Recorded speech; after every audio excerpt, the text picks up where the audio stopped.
नमस्कार, आप देख रहे हैं सुप्रभात न्यूज एमपी और मैं हूं आपके साथ महक कपूर। आइए नजर डालते हैं 25 फटाफट बड़ी खबरों की ओर। इससे पहले न्यूज को कहां से देख रहे हैं आप हमें कमेंट करके जरूर बताएं। पोलियो अभियान का अतिरिक्त चरण 10 से 12 दिसंबर तक 16 जिलों के 37,50,000 बच्चों को दी जाएगी वैक्सीन की खुराक। मध्य प्रदेश में एक बार फिर पल्स पोलियो अभियान चलाया जा रहा है। 2 दिवसीय अभियान 10 दिसंबर से 12 दिसंबर तक चलेगा। उससे प्रदेश के 16 जिलों में चलाया जाएगा। नेशनल हेल्थ मिशन की एमडी प्रियंका दास ने आज अभियान को लेकर अधिकारियों को निर्देश दिए। गौरतलब है कि पाकिस्तान और अफगानिस्तान में पोलियो के केस मिलने के कारण और साथ ही पोलियो की फ्री स्टेटस को मेंटेन रखने के लिए पल्स पोलियो अभियान का अतिरिक्त चरण किया जा रहा है।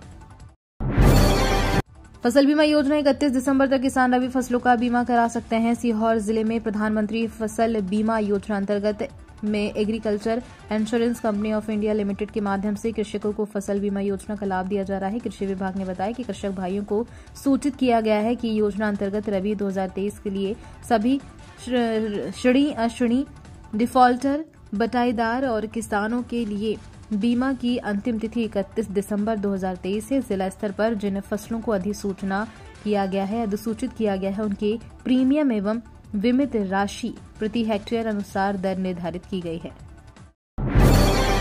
11 दिसंबर को आ रहा है एक नया पश्चिमी विक्षोभ। मौसम पर ये होगा असर। तूफान मिचोंग का असर समाप्त हो चुका है। हरियाणा एवं अरब सागर पर हवा के ऊपरी भाग में बने चक्रवात भी समाप्त हो चुके हैं। हालांकि पूर्वी मध्य प्रदेश में जबलपुर, शहडोल, रीवा संभाग के जिलों में कुछ बादल बने हुए हैं और प्रदेश के शेष क्षेत्रों में बादल छटने लगे हैं। धूप निकलने की वजह से अब दिन का तापमान बढ़ने लगा है, तो बादल छटने से रात के तापमान में गिरावट भी होने लगी है। मौसम वैज्ञानिकों के मुताबिक मौसम साफ होने के कारण अब न्यूनतम तापमान में और गिरावट होगी। गैस सिलेंडर पर सब्सिडी देने से पहले कराई जा रही है ई-केवाईसी, रद्द होंगे बोगस कनेक्शन। केंद्र सरकार अब गैस सिलेंडर पर सब्सिडी देने की तैयारी कर रही है। इसके लिए सभी घरेलू गैस कनेक्शन धारियों का ई-केवाईसी करा रही है। सिलेंडर लेने पहुंच रहे उपभोक्ताओं की बायोमेट्रिक डिटेल लेकर ई-केवाईसी की जा रही है। ऐसे में जिनका कनेक्शन है वही पात्र रहेंगे। बोगस कनेक्शन रद्द हो जाएंगे, जिसके ज्यादातर उज्ज्वला कनेक्शन भी रद्द हो सकते हैं। बता दें आपको कि घरेलू ईंधन गैस कंपनी अब सभी उपभोक्ताओं से ई-केवाईसी करा रही है, क्योंकि भविष्य में केंद्र सरकार की ओर से घरेलू गैस कनेक्शन पर ज्यादा सब्सिडी देने की तैयारी चल रही है। स्वच्छता के बाद शिक्षा में भी नंबर 1 बनने की तैयारी। मध्य प्रदेश में इंदौर में प्रशासन की ओर से सरकारी स्कूलों में औचक निरीक्षण किया गया। इस दौरान इन स्कूलों के लगभग 30 शिक्षकों को अनुपस्थित पाकर जिला पंचायत सीईओ ने इनके खिलाफ कारण बताओ नोटिस जारी किया। जानकारी के अनुसार यदि शिक्षकों से संतोषजनक जवाब नहीं मिला तो उनका वेतन भी काटा जाएगा। निरीक्षण के दौरान अधिकारियों ने खेल मैदान, मिड डे मील, शिक्षा की गुणवत्ता, ड्रेस सहित कई बिंदुओं पर अपनी रिपोर्ट पेश की है। मध्य प्रदेश में सीएम के चेहरे को लेकर बड़ी खबर। इस दिन होगा नाम का ऐलान। मध्य प्रदेश में सोमवार को बीजेपी विधायक दल की बैठक होगी, जिसमें विधायक दल का नेता चुना जाएगा। मध्य प्रदेश का मुख्यमंत्री चेहरा सोमवार को सामने आ जाएगा। प्रहलाद पटेल, नरेंद्र सिंह तोमर, बीडी शर्मा मुख्यमंत्री की रेस में सबसे आगे बताए जा रहे हैं। मध्य प्रदेश की राजधानी भोपाल में सोमवार 11 दिसंबर को शाम 4 बजे बीजेपी विधायक दल की बैठक होगी।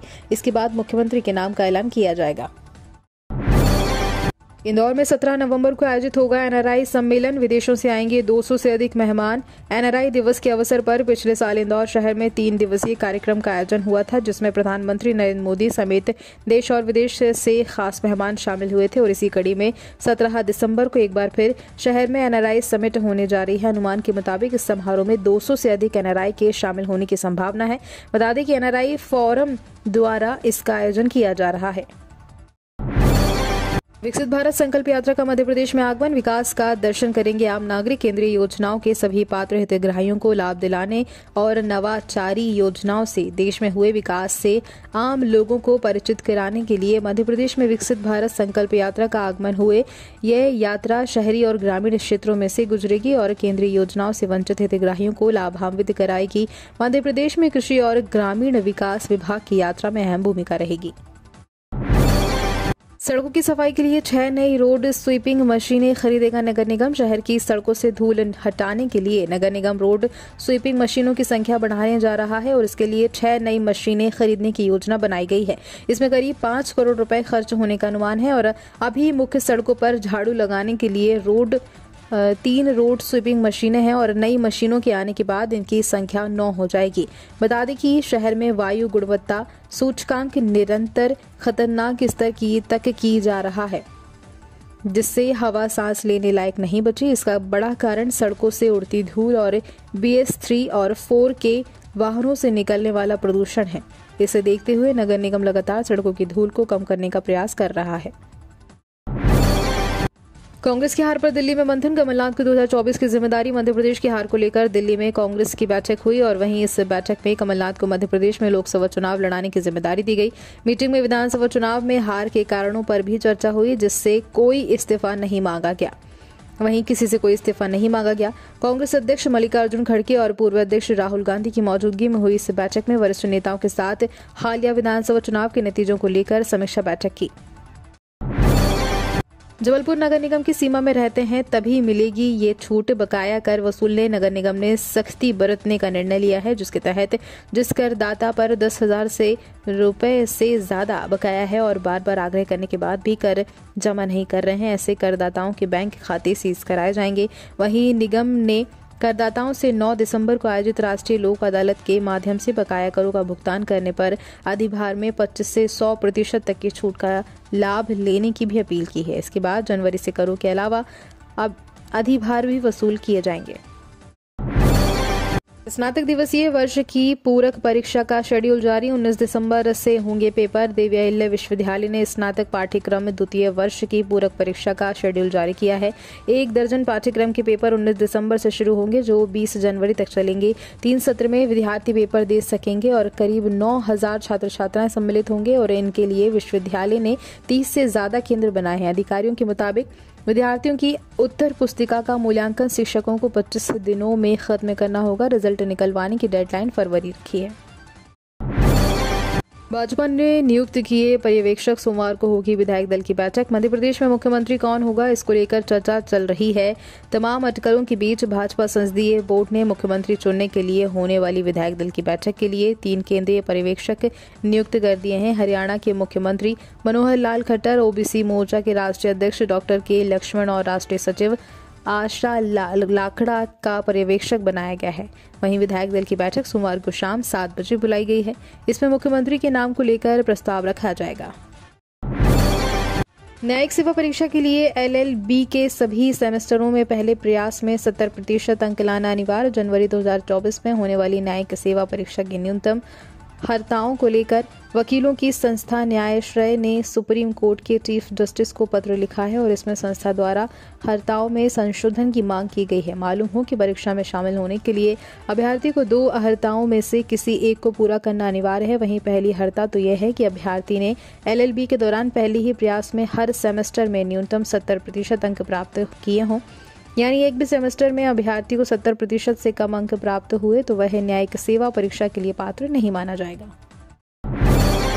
MP में लोकसभा चुनाव की तैयारी में जुटी भाजपा। संघ ने नियुक्त किए प्रभारी। मध्य प्रदेश के विधानसभा चुनाव में प्रचंड जीत के बाद भाजपा और संघ अब लोकसभा चुनाव की तैयारी में जुट गई है। राष्ट्रीय स्वयंसेवक संघ ने संगठनात्मक दृष्टि से सभी 29 सीटों पर लोकसभा प्रभारी नियुक्त किए हैं। महाराष्ट्र सहित अन्य राज्यों के संघ प्रचारकों को लोकसभा की जिम्मेदारी दी गई है। शहर से लेकर गांव तक दौरा कर रहे हैं और फीडबैक जुटा रहे हैं। उधर मुख्यमंत्री शिवराज सिंह चौहान हारी हुई सीटों पर दौरा कर पार्टी कार्यकर्ताओं का हौसला बढ़ा रहे हैं। उन्होंने बुधवार को छिंदवाड़ा जिले से इसकी शुरुआत की। विधायक का चुनाव हारने के बाद हटाए 2 सांसद प्रतिनिधि। सत्ता विधानसभा सीट से हारने वाले भाजपा प्रत्याशी व सांसद गणेश सिंह ने गुरुवार को अपने 2 सांसद प्रतिनिधियों पूर्व पार्षद नीरज शुक्ला और मैयर मंडी के पूर्व अध्यक्ष संजय राय को हटा दिया है। इसके साथ ही कभी उनके नजदीकी रहे व्यापारी नेता हरिओम गुप्ता को दूरसंचार सलाहकार समिति के सदस्य पद से हटाने की भी सिफारिश उन्होंने रेल मंत्री से की है। नीरज शुक्ला को पिछले वर्ष गणेश सिंह ने नगर निगम में सांसद प्रतिनिधि नियुक्त किया था। वहीं संजय राय को आयुष्मान और स्वास्थ्य एवं सामाजिक कल्याण योजना के लिए सांसद प्रतिनिधि बनाया गया था। अब दोनों की नियुक्ति निरस्त कर उन्होंने कलेक्टर को पत्र प्रेषित कर सूचना दे दी गई है। पुस्तक प्रेमियों के लिए शहर में अनूठा आयोजन। 10 लाख से अधिक पुस्तकों का होगा संग्रह उपलब्ध। शहर में पुस्तक प्रेमियों के लिए शानदार आयोजन किया जा रहा है। लॉक द बॉक्स रिलोडेड नाम से आयोजित यह कार्यक्रम एक अनूठी पुस्तक बिक्री है। इसमें आपको अलग अलग पुस्तकें के लिए भुगतान नहीं करना पड़ता है। दरअसल आप एक बॉक्स के लिए भुगतान करते हैं और उतनी किताबें घर ले जाते हैं जितनी आप बॉक्स में रख सकते हैं। ये पुस्तक मेला 8 से शुरू हुआ 16 दिसंबर तक MR रोड जंक्शन के करीब स्थित फिनिक्स मॉल में लगाया गया है। ये मेला सुबह 11 बजे से रात 10 बजे तक चलेगा। DAV इंदौर के सिंथेटिक ट्रैक पर खिलाड़ियों को अभ्यास करने से रोका। देवी अहिल्या विश्वविद्यालय के तक्षशिला परिसर में बने सिंथेटिक ट्रैक पर खिलाड़ियों को अभ्यास करने से रोक दिया गया है। गुरुवार से जिम्मेदारों ने ट्रक को बंद कर दिया है। परेशान खिलाड़ी इसकी शिकायत लेकर विश्वविद्यालय के अधिकारियों से मिलने पहुंचे। खिलाड़ियों के अनुसार भर्ती परीक्षा में हिस्से लेने वाले अभ्यर्थी ट्रैक का इस्तेमाल कर रहे हैं। अगले महीने अग्निवीर योजना के अंतर्गत चयन प्रक्रिया विश्वविद्यालयों के मैदान में होगी और उधर जिम्मेदारों की माने तो ट्रैक पर बाहरी लोग आने लगे हैं। उन्हें रोकने के लिए ट्रैक का उपयोग बंद कर दिया गया है। मंडी में 30 फुटकर में 60 रुपए किलोग्राम बिक रहा है प्याज। प्याज का भाव कम होने का नाम नहीं ले रहा है। भंडारण में रखे प्याज के साथ ही महाराष्ट्र से नया प्याज का रोज सब्जी मंडी में आने लगा है, फिर भी फुटकर मिल रहे हैं। बता दें आपको कि फुटकर में लोगों को अच्छा प्याज 60 रुपए प्रति किलो मिल रहा है और अक्टूबर-नवंबर में प्याज 60 से 80 रुपए प्रति किलो बिका और लोगों को उम्मीद थी कि दिसंबर के पहले सप्ताह में महाराष्ट्र के नासिक व आसपास के क्षेत्रों से आए नए प्याज की आवक शुरू हो जाएगी और प्याज के भाव गिर जाएंगे। इधर सब्जी विक्रेताओं का कहना है कि हाल ही में हुई वर्षा से किसानों के पास व वेयरहाउस के भंडारण में रखा प्याज खराब होने 25% करोंद सब्जी मंडी में आवक कम हुई। लव जिहाद अंतरजातीय विवाह के खिलाफ अभियान शुरू करेगा सिंधी समाज अंतरजातीय विवाह के खिलाफ अभियान शुरू करेगा। विवाह योग युवक युवतियों से लव जिहाद के खतरों के बारे में भी बताया जाएगा। संस्कार कक्षाएं शुरू की जाएंगी ताकि नई पीढ़ी को अंतरजातीय विवाह से भविष्य में होने वाली परेशानियों के बारे में जागरूक किया जा सके। संत हृदय रामनगर के संस्कार सभागार में आयोजित बैठक में समाज के वरिष्ठ समाजसेवी दिल्ली NCR निवासी जवाहर बुलवानी ने देश भर में शुरू किए गए अभियान की जानकारी दी।